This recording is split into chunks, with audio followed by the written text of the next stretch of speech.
If an error exists in any cell, error type function returns number associated with that error value.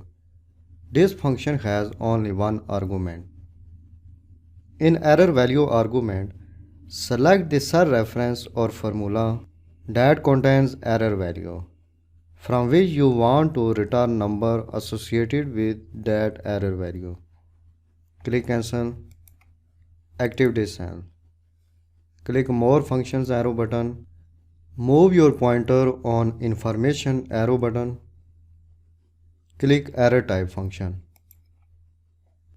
In Error Value box, select this error.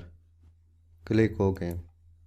If any cell has this type of error, function returns 4 in this cell. Number 4 is associated with error reference.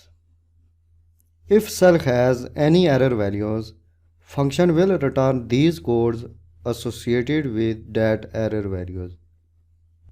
Now paste the formula in other cells. Press mouse and drag to this cell.